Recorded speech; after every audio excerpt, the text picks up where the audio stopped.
always able to make sure Axie's in here. Let me say.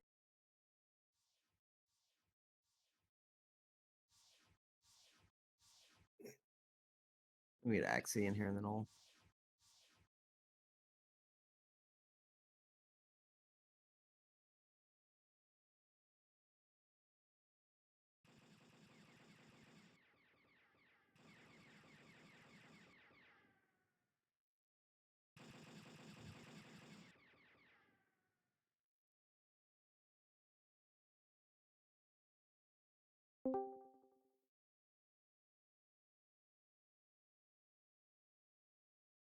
All right, so real quick, the first point that was brought up after A5 was by Jewett, and it was a good point. And I want to address it. So Jewett said, I instructed the DMs, especially the shotgun DMs, to try and get 2 nades here as they push down.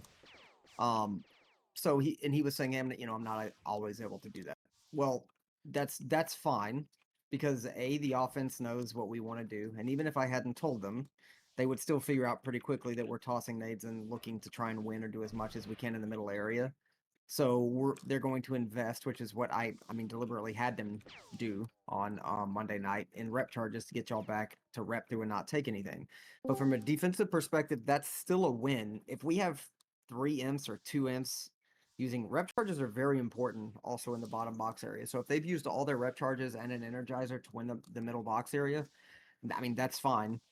Like I've said like 30 times already, infantry's dynamic, chaotic. You're playing against humans, not bots. They know what you're going to try and do. You just have to adjust. But ideally, as we're passing through this first little area and they're getting hit with EB, I still want y'all to look through this as you retreat. There was a lot of stuff where you're just kind of pausing right here and looking to get like a forward angle here. I would still rather you retreat and on the retreat down get something like that. So that way you're really not losing or risking positional like advantage, because you're just forward facing a lot. Not you specifically, Jewett. A lot of people were kind of doing this, and that's why they were just getting wrecked out and not able to throw anything because you're just forward facing. So when you get wrecked here, you no longer have an angle to throw that nade there.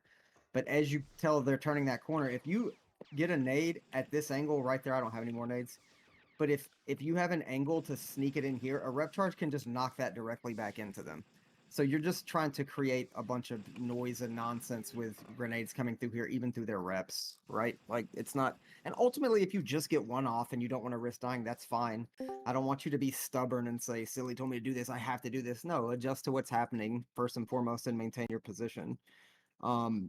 Again, offenses know what's going on here, and even if I hadn't told them, they would have eventually adjusted because we're emphasizing that middle room, at least trying to get damage in it. I will make one quick point about the SGF that's usually going to be dunker spot. That's usually going to be dunker spot if SGF. If you're right here and we're draining and we get a good read that like they turned that corner, and it happens to good offenses, it happens to all kinds of offenses, even decent offenses, where they just don't rep, they don't time their reps well, and they take a lot of EB hits and shotgun right there. I don't mind you stopping right here to see if you can just get a quick little RG hit here on them before you get here and then toss your nade at like this angle here. Like, I don't mind any of that because that's fine. It's risky if they're going to try and rep charge trap you, so be very careful with where you decide to do that.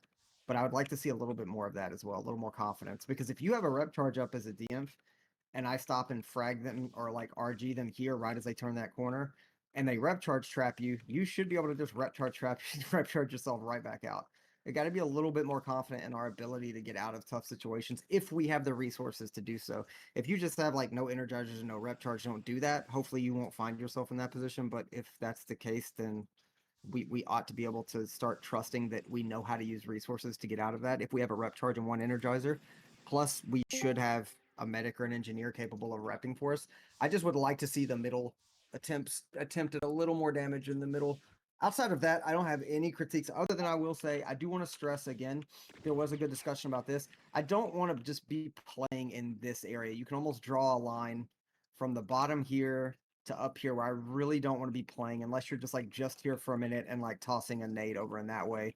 And then as soon as they pass that threshold, I want us to work back towards the boxes calling.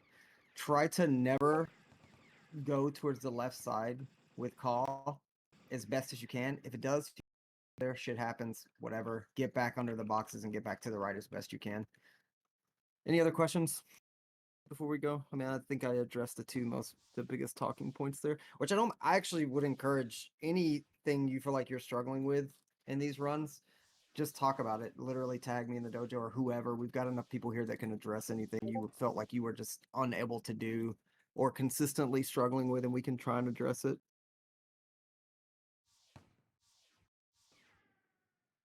All right, I'm gonna go ahead and tell Joe the offensive lineups.